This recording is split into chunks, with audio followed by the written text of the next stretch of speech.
Hi everyone. So welcome back to another video. I know it's been a month since my last one. As you could tell from the previous video, I was really tired because I had done so many retakes, and I don't think that's a good thing for me because it drains my energy. So I'm just going to record this video and hope for the best, and if there are a little bit of mistakes here and there, don't worry about it because I'm not going to drain my energy from doing retakes because I don't look good when that happens. And it doesn't feel good when that happens. So let me just give you an update of what's been going on with me now that I'm refreshed and have a new perspective. And I just want to spread that to all of you.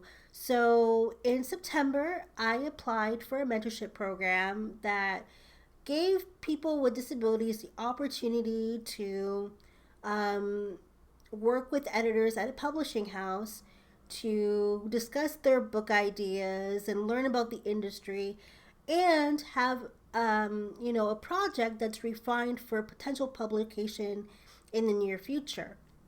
And I thought this was a really good opportunity because I know from firsthand experience as a disabled person, it is really hard to come across an opportunity, even job opportunities, guys. It's rough. And I wanted to find some way to uplift my life. And as you know, part of my steps to uplifting my life was doing the artist way and completing the program.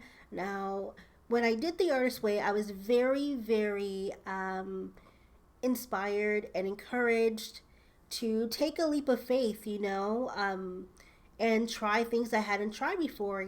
For example, when I did one of the exercises in the book is your imaginary lives, where you list 5 things that you would love to do.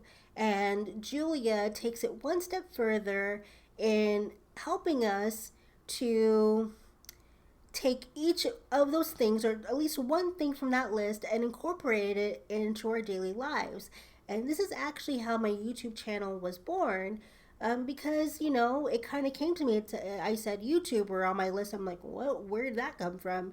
And the step to create that was to create videos like this. Um, and one of the other things was to be a children's book author. So I wrote that down, and the other step that I had to do for that was apply for the mentorship. But before I applied for the mentorship, I spent my summer, some of my summer, on my couch, and I wrote down an 8-page children's story for submission for this mentorship program.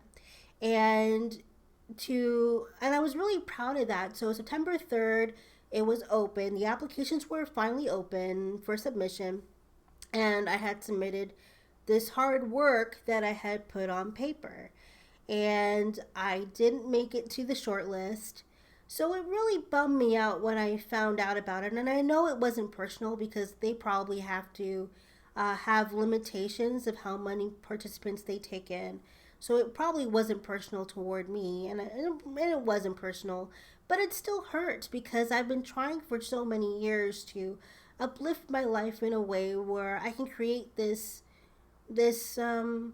life where I had an opportunity to make a living of what I love to do. And as you also know, or if you don't know, or getting caught up about me, I studied journalism for 4 years. I graduated. I did very well with the program. But then when I graduated, there was no um, opportunity. It felt like there was no opportunity. I had lost my portfolio in a taxi. I've never seen it again, so I started from scratch, and I wrote about video games. I did for almost a decade. I did interviews. I did interviews of people in the video games industry. I did interviews with some authors here and there. And then eventually I didn't want to do interviews anymore because I knew that I wouldn't get a lot out of journalism. In journalism, you have to be in person to get the full experience of, you know, um, writing about events and interviewing people. And that's a limitation for me, and I just felt like I wasn't happy in the journalism field, and I wanted to try something different. and I'm still figuring it all out, and I felt like this was a good opportunity. I had worked with a career counselor at my college to develop like a plan of what I can do to further my studies, and that is exactly what I did. I went into the micro credential free editor and writers program at Sheridan College. I did that online during the pandemic, and then I graduated from that, and I felt like I had more of a direction because at the end of the day, you have to create your own success. And I wanted to be one of the people that did that. And I just, I did that. And then after I graduated, get this, maybe about a year or two later, they no longer offered the program. So there are going to be some points in your life where you're going to feel like there's going to be some opportunities that are very time sensitive, and you may not understand why, but it'll come clear later on. And when I was in this program, this micro credential, I was doing a course, and it's for your business. When you're a freelance writer, you do your own business. You're not working for anybody else. You're working for yourself. You're self-employed, and everything was there. It taught me everything, almost a lot of things that I could use. And I did this project, creating like a plan for myself, all these things. And one of those things was researching a publishing house where you can submit your work.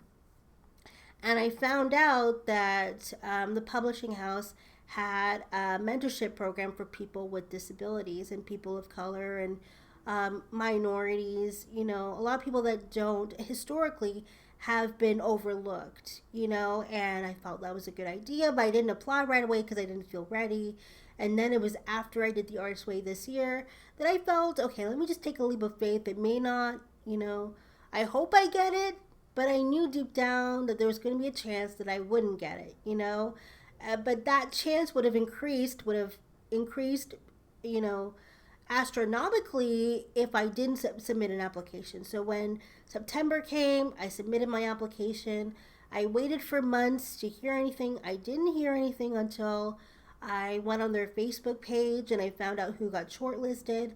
And I didn't even get the short list. And I'm like, well, that's a major bummer. So I had to feel all the feelings to heal it and kind of get back on my feet. I even said to God, what are you doing? How come this happened? I'm trying my best, and I feel like I had nothing to show for it. I've put in a lot of work in the industry of being a writer, and I never got paid for it. It was just kind of like, volunteer work, and there's nothing wrong with that. But eventually you're going to feel like I've got barely anything to show for it, and I know that's not true because I've got a lot of, articles and clippings and everything. But I wanted to take it a step further, have a career out of this, and it just wasn't happening for me. So I'm like, okay, so what do I have to do now? Is, get back on the horse and do videos and not worry about anything else. Just do it to the best of my ability. And that's why I'm here. And I remembered that there was a video that I had watched, and the lady had said, don't tear yourself apart if you don't get something. Because there's always going to be something better down the road, and you're going to say to yourself, oh, thank goodness I didn't get that thing. Because whatever is in our mind, it may look good, but then we might find out that the opportunity wasn't good, Um, and that is true. So I'm just trying to stay positive, but like the rest of you, I do feel at times beaten down. I feel like I'm putting all my energy into something and I'm just not getting that door open for whatever reason. So I think YouTube is my door opening in a way where I could, this is for fun. This is getting me comfortable to talk on camera, and do all of that. I'm going to rethink my writing life, figuring out what I have to do or if there's any other opportunities available. I'm not giving up. There's got to be some some road to travel, and maybe YouTube is the road to travel, right? Because it was born out of the artist's way, and it seems to be going well. So I will continue on with that. I still like reading books, so I will find some inspiration somewhere. But no matter where you are in life, don't give up.